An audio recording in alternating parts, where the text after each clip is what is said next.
This is your life. This, the London Palladium, where inside it's all excitement with opening night just 1 week away tonight of the lavish blockbuster musical, already a smash hit on Broadway, La Cage aux Folles.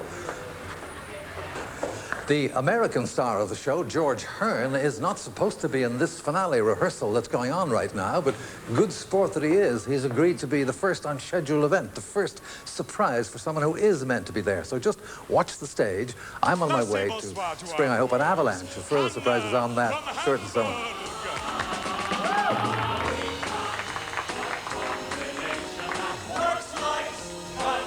It's suddenly, ooh, it's suddenly là, whenever it's you. Chantal from Avignon.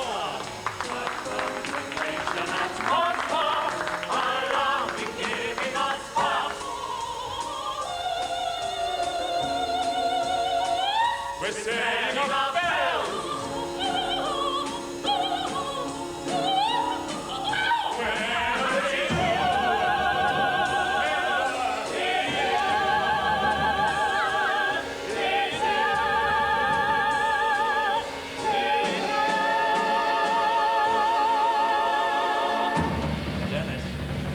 I know this isn't the finale you've been expecting, but if you think this is something, you ain't seen nothing yet. Thank you, George. Not quite the finale. Denis Quilley, this is your life. What a performance.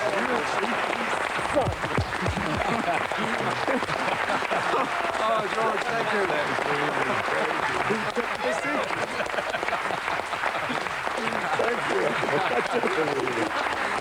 What a cheeky, what a... Who knew? Everybody. No, not the finale, but the show special for you, just beginning at our theatre around the corner, and everybody's promised to come, yes? Yeah. All right, we whisk you away. Well done. Thanks, Evan.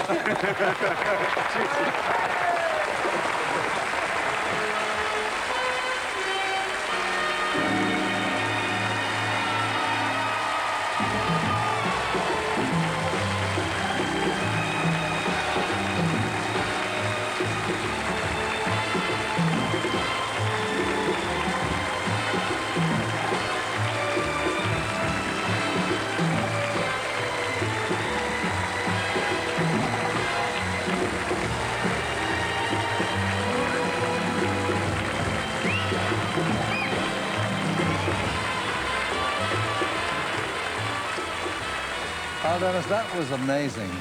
Yet George Hearn had no right to be on that stage. No. You didn't expect him, and yet you went on with a number. Well, yeah, I thought they'd just forgotten to tell me he was coming on. But I went into his dressing room just before, and said, George, why are we doing a bit for the television that you're not in? And he said, nobody tells me anything. I'm just dressing up for the interview. Yeah. George, thank you again. Of course, you're an award-winning star of so many Broadway musicals, including La Cage aux Folles, and now teamed up with Denis here. What's it like? Well, it's astounding, actually, because it's nice to know that probably the finest actor I've ever worked with, certainly one of the finest actors I've ever worked with, singer, dancer, actor, is also one of the finest men I've ever met in my life. And I'm really looking forward to this opening. I said earlier, if we were in Japan, Denis Quilley would be a national shrine.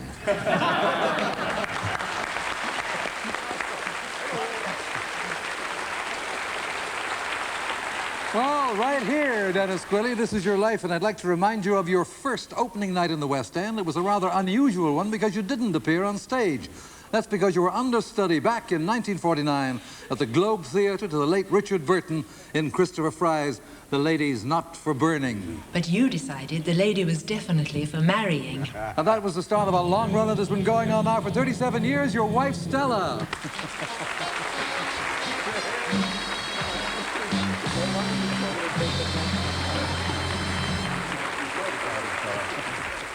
Stella, he's been putting the bits and pieces together now, and what was happening he didn't know. In that play that we mentioned, you were understudy for the leading lady, of course, as Denis was for the leading man, so presumably you've got plenty of time backstage to get to know each other. Yes, indeed, Eamon. We rehearsed the love scenes with a great deal of enthusiasm. And gradually, what had started as acting became real. And Denis proposed to me in Kew Gardens when the bluebells were out. Well, in fact, you'd only known each other 6 months when you were married at St. Paul's Church, Onslow Square, London, August the 27th, 1949. And still a few months later, with the play over, as you say, almost broke, to help pay the 27 shillings rent for your one-room flat, Denis tackled a very tough role, right? Yes, indeed, but it wasn't in the theatre, I'm afraid.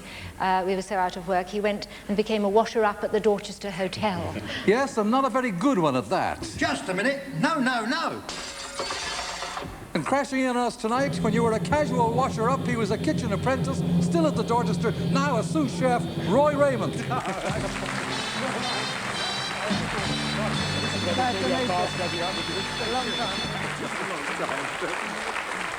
Thank you, Roy. Well, dishwashing only temporarily interrupted your dreams of your future as an actor. Dreams which came true when you were invited by Laurence Olivier to join the National Theatre. Next came the Royal Shakespeare Company, then films such as Murder on the Orient Express, musicals like Privates on Parade, and most recently as St. Peter in the television blockbuster Anno Domini. But you made your bow as a bouncing baby on Boxing Day, 1927, at number 1 Tyndale Terrace, Islington. And 2 years later, the family moved to here, 48 Keswick Gardens, Ilford, where your late father, Clifford, was a post office telegraphist. There he is with your late mother, Wynne, who loved nothing more than playing the piano in the parlor for family sing-songs, and one song in particular.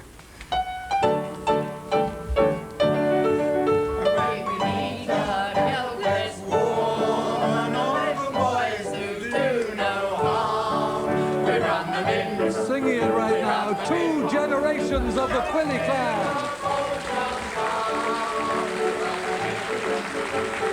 Of course, your children, Sarah, Joanna, and David, with her husband, Mike, your sister, Patty, augmented by next-door neighbors, your cousins, Joyce, Connie, Les, and his wife, Vic.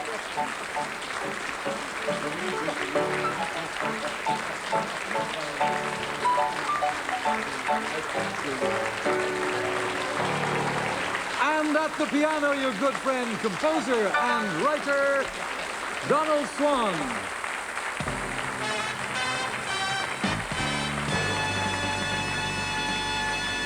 And safely tucked up in bed, but with you in her dreams, your 8-month-old granddaughter, Hayley.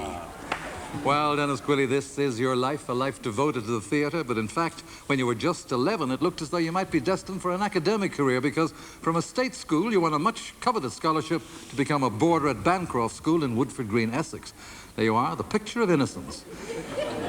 But later on in your school career, you weren't always quite the picture of innocence.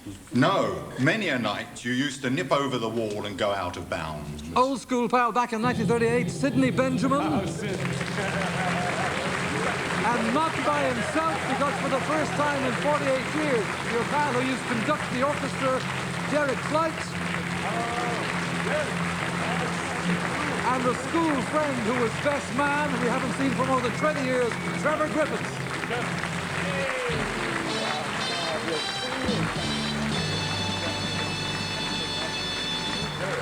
Sidney, tell us what was young Denis doing nipping over the wall? Well, I think he got his first professional engagement. He used to go down to the local dance hall and play the piano there on a Saturday night. But the trouble was, yes, that's right. But the trouble was he could only play on the black notes. So the rest of the band had a problem. They just had to transpose and play everything in the key of F sharp. Yes. Good. And Trevor, he was more determined than ever to become an actor. Yes, indeed he was, Eamon. He took an audition for Birmingham Rep and coached very well by our English master. He landed the job. And he hasn't looked back since. And he was just 17 at the time. Thank you, Trevor Griffiths, Derek Flight, and Sidney Benjamin.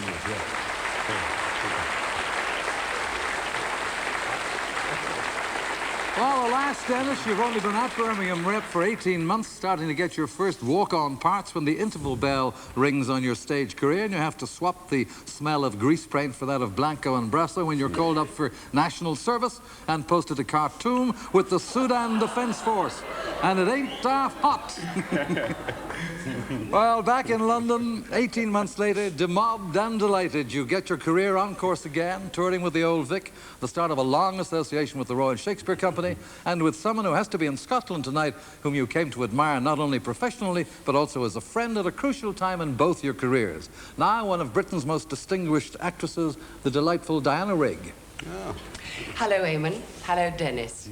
I really shouldn't be doing a solo spot, you know. I should be coming on with all the cousins and uncles and aunties at the end, because I do regard myself, with Stella's permission, of course, as an honorary member of your family. I mean, we have, after all, been married twice, and we've been lovers twice.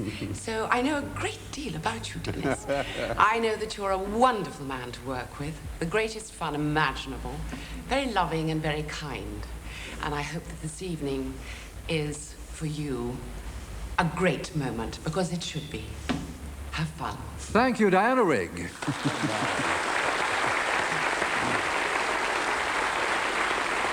Well, Dennis, your early roles were in classical theatre, but in 1953 you get your first London opportunity to prove your talent in musical revue at the Royal Court Theatre in Airs on a Shoestring, to which Donald Swan here, of course, contributed. And Donald, Dennis impressed you. Oh, my goodness me, yes. And, well, when it came to my new musical at the Duke of York's Theatre just soon after, it had to be Dennis in the lead, and that was your first right part in the West End as a musical lead. Wild Time, wasn't it? Wild Time, that's right. Yeah. Your career in musicals is now well and truly launched, and only 3 years after that first musical appearance at the Royal Court, you're cast in a show which was to have more than 600 West End performances, Grab Me a Gondola, and 600 times you sang this duet.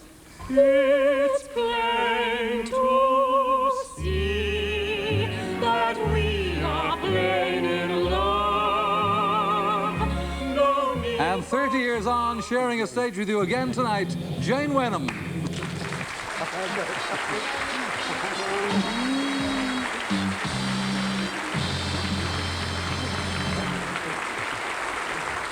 Well, thanks to that long-running show, you and Stella put down a deposit on a house.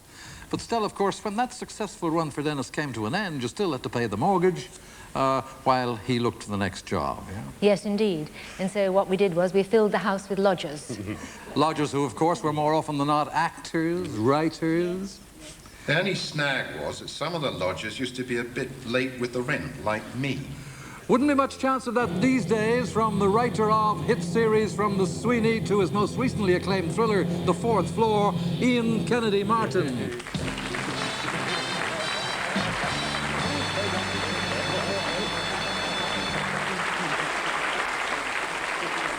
Ian, did you really get behind with the rent? I wasn't a very successful writer to start off with, and I did end up owing you quite a lot of rent. And I remember I sold my first script, and I was down in Dorset, and I sent you a telegram. That long? I think it was shorter, saying, I think it said, fame at last, and I'm coming home now to pay you.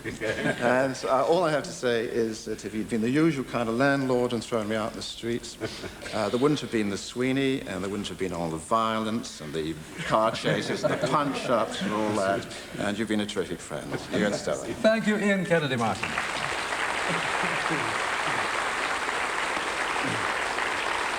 While your success in musicals continues, Dennis, next in the huge hit Irma la Douce, your success in that part of Nesta Le Fripe brings an invitation to play the role on Broadway. And you stay in America for 2 years. Now, wherever you go, it seems you have the gift of friendship. On that tour, 25 years ago, there was someone who, alas, can't be with you in person, but he'll never forget you and Stella. And I'm sure you'll never forget the ex-Broadway hoofer, now 90 years of age, from New York, Harry Watkins. Hello there, Dennis, and warmest greetings to you, dear Stella. I guess you thought I was playing the big, bright Broadway in the sky, but no, here I am with warmest memories of our tour 25 years ago of the United States. I was your dresser, friend, confidant for more than a year. You and Stella took me everywhere with you. restaurants, bars, shows, and it didn't bother you one bit that I was black. Not only are you a talented artist, Dennis, but you're a mighty fine gentleman. Sorry these old bones ain't up to what they used to be for flying, but though I'm not there, my heart certainly is. To our true friendship and cherished memories of the most wonderful time of my life. Thank you, Harry Watkins in Riverside Drive, New York.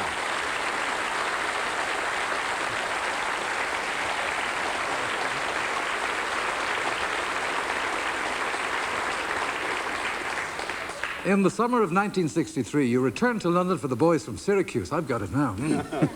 At the Theatre Royal Drury Lane. Then you're off to Australia for 3 years, playing Robert Browning in Robert and Elizabeth. Now, but Stella, you and the family joined them, didn't you? Oh, yes, yes, we did. We flew to Australia soon after. Sarah was only 3 and Joanna was 2 at the time. That was pretty hectic, eh? It was rather a hectic journey, yes. And Joanna, as children, you, Sarah and David sometimes weren't too pleased about your dad's singing, eh? No, every time you used to go up the high street, he would suddenly burst into song and just really keep quiet, you know. Really bad. Well, back in London in the 70s, you have some memorable successes, Dennis, at the National Theatre, especially as Banquo in Macbeth, then in the title role, then Caliban in The Tempest, and by way of contrast, Hildy Johnson in The Front Page. You also play Fossarelli in the 1974 film Murder on the Orient Express, and 7 years later, another big-screen Agatha Christie hit, Evil Under the Sun, becoming good friends with an English-born Hollywood actor on location in Toronto tonight, star of so many movies from Lassie Come Home to Planet of the Apes. Roddy, yes, McDowell. Hello, Eamon, and hello, Dennis. A very special hello to a special friend and a very special actor. You know, besides being a brilliant actor, you can also sing. Now, that is enough to drive me back to the Planet of the Apes, or to the island of Mallorca. Now, that is where we made Evil Under the Sun, remember? But working with you was not an evil experience. In fact, it was a very rare one. One that I hope to get to repeat soon. But first, you have a wonderful night and a great success at the London Palladium with La Cage aux Folles. I reckon that you and George Hearn should make that a flyaway success. Bye-bye for now. Thank you, Roddy McDowell in Toronto.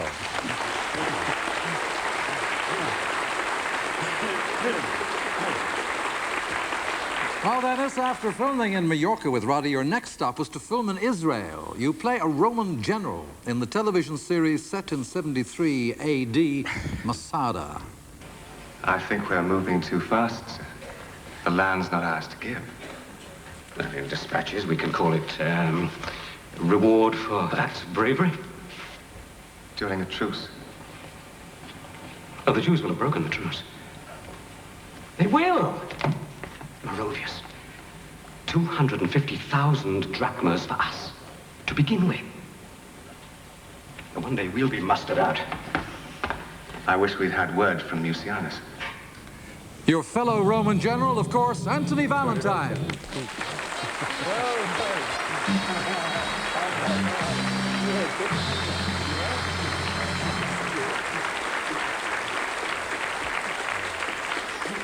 Anthony, that film was a far cry from Dennis's musical appearances. Yes, indeed. But when you're with Dennis, you're never very far from a song. I remember in the mornings we used to be driven out to location in a rather large car. We started out with about 4 or 5 guys. 2 or 3 days later, after the sing-song that we had at 5:30 in the morning, we ended up with a couple. Another 2 or 3 days, I thought we were going to have to do without the driver. It was just me and Dennis. Do you remember what you used to start with? Nothing could be finer than to be in carriage. See? Off again. Thank you, Anthony Valentine.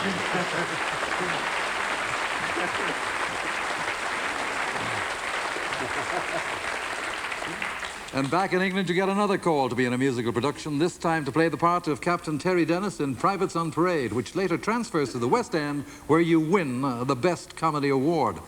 Now, it's such a hit, it's made into a film, and here you are, entertaining the troops, a far cry from that Roman general of 73 AD, as Latin firecracker Carmen Miranda. Have you ever been down in Argentina? Have you ever known that special thrill? How would you like to nail a card You could find romance in old Brazil. And in Valparaiso, girls would roll their eyes so that you could not tear yourself away. Chilling nice like Luna, underneath the moon, the Latin American way. Oh yeah, the Latin American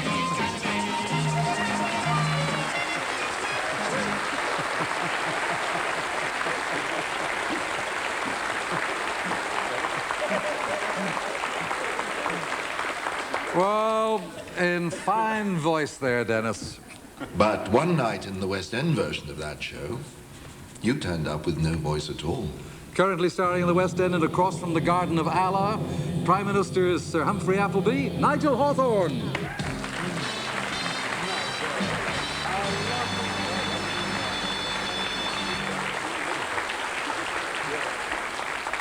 Nigel, what had happened to Denis's voice then? Privates on Parade, as you probably saw in the clip, was rather an exhausting piece, and it lasted over 3 hours. And there was a lot of singing and dancing and counter-marching on high heels and that sort of thing. And Denis perhaps rather rashly undertook to do a broadcast of the lead in Peer Gynt. And he arrived in the theatre one evening and he had absolutely no voice at all. And I said, you know, what's going to happen? And he said, I'll be all right. And the miraculous thing was that he was all right. Denis is a supreme professional, and nobody in the audience knew that there was anything remotely the matter. Thank you. Thank you, Nigel Hawthorne. Denis, we heard earlier from Roddy McDowell how much you enjoyed filming Agatha Christie's Evil Under the Sun and coming under the close scrutiny of one of the most famous detectives in crime fiction, Hercule Poirot. When in virtually the same breath you accuse me of murdering my wife because she was unfaithful to me. Oh, I can understand that, of course.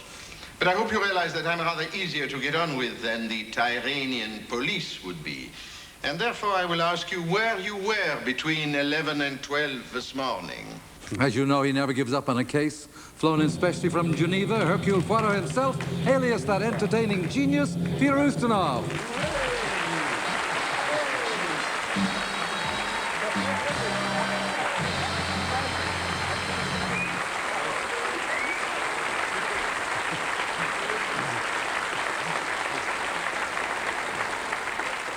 Peter, you still think that Denis is the guilty party? For me, everybody is guilty until they are proved guilty. And of course, when I heard he'd been locked up in a cage, I came straight away. I can't keep it up. Well, he's a wonderful fella. And when one thinks of him, one smiles at once. And they're a wonderful couple, too. And he was wonderful with my daughter. Because when I knew I was coming over here, I phoned her in Hollywood. Babla. And she told me to hug you. Well, I won't because I'm Belgian. Not French. Thank you, Peter Ustinov.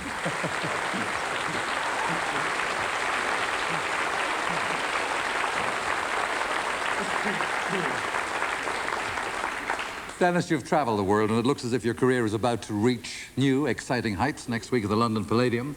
And the world of West End musicals says, welcome back. From Judy, Leslie Mackey and Lewis Cohen. From Are You Lonesome Tonight, Simon Bowman and Colette Stevenson.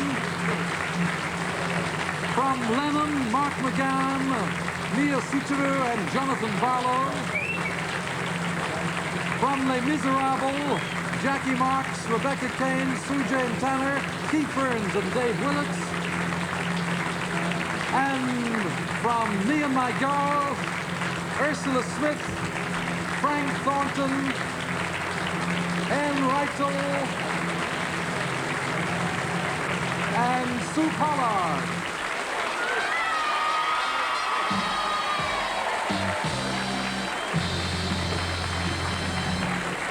Denis, just to think that all this may never, ever have been possible without, when you were just 17, the coaching you had for that first job at Birmingham Rep from that schoolmaster who set you on your way. Now aged 80, the man who shared your dream and lived to see it come true, Don Frankham.